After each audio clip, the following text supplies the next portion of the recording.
Hello दोस्तों, नमस्कार। आज के इस वीडियो में हम बात कर रहे हैं रसायन विज्ञान के कुछ महत्वपूर्ण प्रश्नों के बारे में। आइए देखते हैं। पहला प्रश्न है हमारा, एटम शब्द का प्रयोग सर्वप्रथम किसने किया था? तो एटम शब्द का पहले प्रयोग किया था डेमोक्राइटस ने, जिन्होंने इसको एटोमॉस कहा था। दूसरा प्रश्न है, रसायन विज्ञान का पिता किसे कहा जाता है? तो रसायन विज्ञान का पिता कहा जाता है एंटोनी लॉरेंट लेवाशियो को। तीसरा प्रश्न है, एलिमेंट ऑफ केमिस्ट्री नामक पुस्तक किसने लिखी? एलिमेंट ऑफ केमिस्ट्री नामक पुस्तक किसने लिखी? ये पुस्तक लिखी लेवाशिए ने। चौथा प्रश्न है, तत्वों को प्रतीकों के रूप में लिखने का कार्य सर्वप्रथम किसने किया? तो ये कार्य किया जॉन डॉल्टन ने। पांचवा प्रश्न है, ऑक्सीजन गैस की खोज किसने की? तो ऑक्सीजन गैस का खोज अलग अलग वैज्ञानिकों के नाम इसमें दिए गए हैं, जैसे कि विलियम सीले है, प्रिस्टले हैं और लेवाशिए हैं।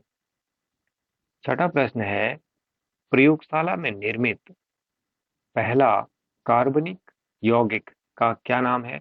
तो पहला कार्बनिक यौगिक जो प्रयोगशाला में बनाया गया था वो है यूरिया NH2CONH2।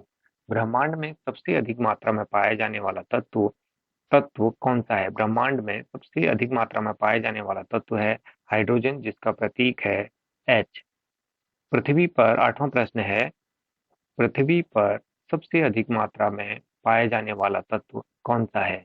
पृथ्वी पर सबसे अधिक मात्रा में पाया जाता है ऑक्सीजन, जिसका प्रतीक होता है O। अगला है नौवां प्रश्न, पृथ्वी पर सबसे अधिक मात्रा में पाई जाने वाली धातु कौन सी है? तो धातु है एल्यूमिनियम। एल्यूमिनियम पृथ्वी पर सबसे ज्यादा मात्रा में पाई जाने वाली धातु है। इसके बाद नंबर आता है लोहे का। 10वां है, सबसे हल्का तत्व कौन सा है? सबसे हल्का तत्व है हाइड्रोजन।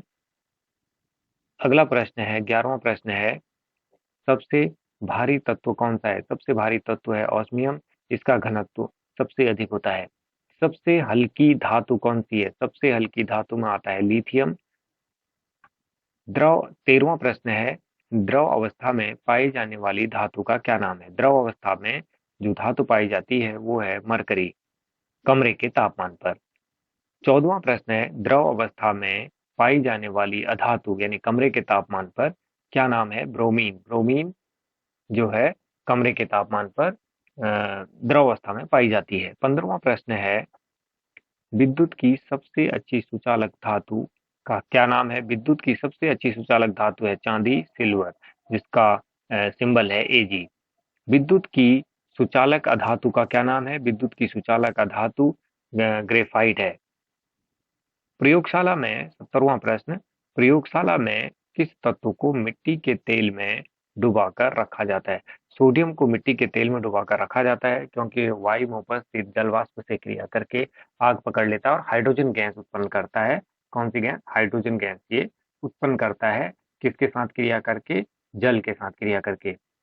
प्रयोगशाला में किस तत्व को पानी में डुबाकर रखा जाता है? एक को तो मिट्टी के तेल में डुबा के रखा जाता है और एक को पानी में डुबा के रखा जाता है। तो पानी में डुबा के रखा जाता है सफेद फास्फोरस P4।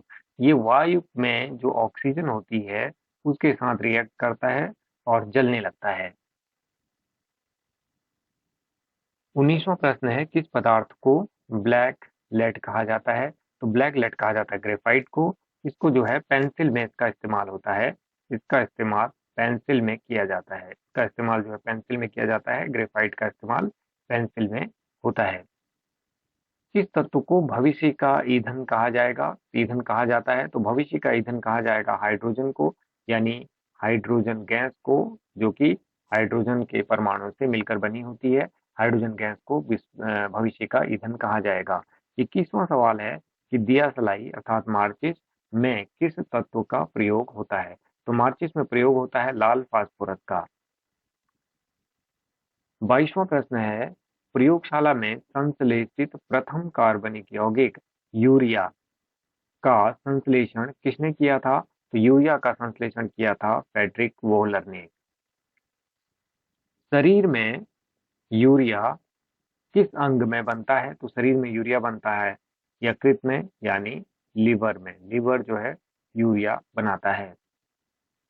किस पदार्थ को रसायनों का राजा कहा जाता है अर्थात किंग ऑफ केमिकल्स कहा जाता है? तो किंग ऑफ केमिकल्स कहा जाता है सल्फ्यूरिक एसिड को, जिसका फॉर्मूला होता है H2SO4।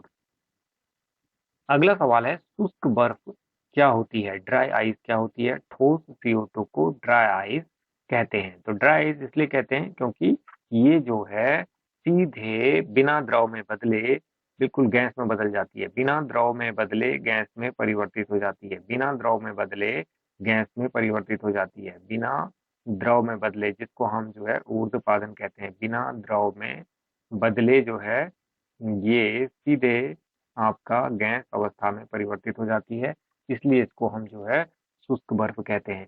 कौन सा पदार्थ नीले लिटमस को लाल कर देता है, तो वो है अम्ल। अम्ल जो है नीले नीले लिटमस को लाल कर देते हैं। कौन सा पदार्थ लाल लिटमस को नीला कर देता है, तो क्षार जो है लाल लिटमस को नीला कर देते हैं।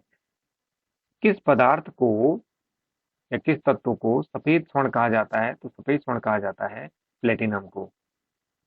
किस पदार्थ को मूर्खों का सोना कहा जाता है, मूर्खों का सोना आयरन पाइराइट को कहा जाता है।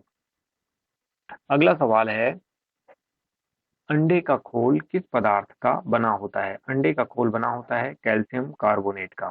कैल्शियम कार्बोनेट अर्थात CaCO3 का बना होता है।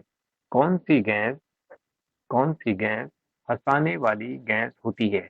कौन सी गैस हंसाने वाली गैस होती है, अर्थात N2O, जिसका नाम है नाइट्रस ऑक्साइड, जिसका नाम है नाइट्रस ऑक्साइड। नाइट्रस ऑक्साइड जो है वो हंसाने वाली गैस है। गोबर गैस में मुख्य अवयव क्या होता है, या मुख्य गैस कौन सी होती है गोबर गैस में, तो मुख्य गैस होती है मीथेन, जिसका फॉर्मूला होता है CH4। किस तत्व को भविष्य की धातु के नाम से जाना जाता है या कहा जाता है, तो वो है टाइटेनियम, जिसका प्रतीक होता है Ti। मानव द्वारा सर्वप्रथम प्रयोग में लाई गई धातु कौन सी थी, तो मानव ने सबसे पहले किस धातु का प्रयोग किया, तो सबसे पहले उन्होंने जो है कॉपर यानी तांबे का प्रयोग किया। एलपीजी में मुख्य रूप से किन गैसों का मिश्रण होता है, तो एलपीजी मुख्य रूप से ब्यूटेन या प्रोपेन, ब्यूटेन प्लस प्रोपेन, या हम इसको कह सकते हैं ब्यूटेन या आइसोब्यूटेन, ब्यूटेन या आइसोब्यूटेन, ब्यूटेन या आइसोब्यूटेन, क्योंकि यहाँ पे जो है आइसोब्यूटेन भी हो सकता है। आइसोब्यूटेन, आइसोब्यूटेन, आइसोब्यूटेन, ब्यूटेन और प्लस आइसोब्यूटेन या ब्यूटेन प्लस प्रोपेन। फ्रिज में कौन सी गैस के कारण ठंडक पैदा होती है, तो फ्रियॉन 12 क्लोरोफ्लोरोकार्बन का एक रूप है फ्रियॉन 12। 37वां है फ्रियॉन 12 का रासायनिक नाम क्या है, तो फ्रियॉन 12 का रासायनिक नाम है डाइक्लोरो, इसका नाम है डाइक्लोरो डाइफ्लोरो डाइक्लोरो डाई ये नाम है इसका डाइफ्लोरोमेथेन, डाइक्लोरो डाइफ्लोरो मेथेन इसका नाम है, डाइक्लोरो डाइफ्लोरोमीथेन इसका नाम है। फ्यूज तार किस पदार्थ का बना होता है, फ्यूज तार बना होता है सीसा और टिन को मिला करके ये मिश्र धातु बनाई जाती है, जिससे जो है फ्यूज तार बनाया जाता है। अंगूर में कौन सा अम्ल होता है, अंगूर में होता है टार्ट्रिक अम्ल। टमाटर में कौन सा अम्ल होता है, टमाटर में कौन सा अम्ल पाया जाता है, तो टमाटर में पाया जाता है ऑक्जेलिक एसिड। चींटी के डंक में कौन सा अम्ल होता है, चींटी के डंक में होता है फॉर्मिक अम्ल अर्थात मेथेनोइक अम्ल, दोनों के एक ही नाम है फॉर्मिक अम्ल या मेथेनोइक अम्ल। 42वां प्रश्न है क्लोरोफिल में कौन सी धातु होती है, तो क्लोरोफिल में धातु होती है मैग्नीशियम, क्लोरोफिल में धातु होती है मैग्नीशियम अर्थात Mg। अगला प्रश्न है परमाणु शब्द का प्रयोग सर्वप्रथम किसने किया था, परमाणु शब्द का प्रयोग सर्वप्रथम ऋषि कणाद ने किया था। वो कब किया था, 600 BC पूर्व। किस गैस को मार्स गैस के नाम से जाना जाता है, तो मार्स गैस के नाम से जाना जाता है मीथेन को अर्थात CH4 को। 45वां सवाल है परमाणु क्रमांक किसकी संख्या के बराबर होता है, तो परमाणु क्रमांक होता है प्रोटॉनों की संख्या के बराबर। अगला प्रश्न है विटामिन बी ट्वेल्व में कौन सी धातु होती है, तो विटामिन बी ट्वेल्व में जो धातु प्रेजेंट होती है वो होती है कोबाल्ट। किस अम्ल को सोरे का अम्ल कहा जाता है? सोरे का अम्ल कहा जाता है नाइट्रिक अम्ल को। नाइट्रिक अम्ल को कहा जाता है सोरे का अम्ल, जिसका फॉर्मूला होता है HNO3। मुख्य रूप से कौन सी गैस ओजोन परत को नुकसान पहुंचाती है? तो ओजोन परत को नुकसान पहुंचाने वाले होते हैं क्लोरोफ्लोरोकार्बन। उसमें फ्रीऑन 12 जो है इसका एक उदाहरण है क्लोरोफ्लोरोकार्बन। तो फ्रीऑन 12 इसमें जो है, जो कि रेफ्रिजरेटर और ठंडक पैदा करने के लिए इस्तेमाल में लाई जाती है। ऑक्सीजन का अपर रूप क्या है? ऑक्सीजन का अपर रूप है ओजोन। ओजोन ऑक्सीजन का अपर रूप है। हमारे वायुमंडल में ओजोन की जो है परत होती है, ओजोन परत होती है वायुमंडल में। तो इसलिए ये ऑक्सीजन का अपर रूप है, ऑक्सीजन से ही ये बनता है। लास्ट क्वेश्चन है, कार्बन का कौन सा अपर रूप विद्युत का सुचालक होता है? कौन सा अपर रूप, कार्बन का कौन सा अपर रूप विद्युत का सुचालक होता है? वो होता है ग्रेफाइट, जिसको आप सी से ही प्रदर्शित करते हैं। तो ग्रेफाइट एक बहुत अच्छा विद्युत का सुचालक होता है। धन्यवाद।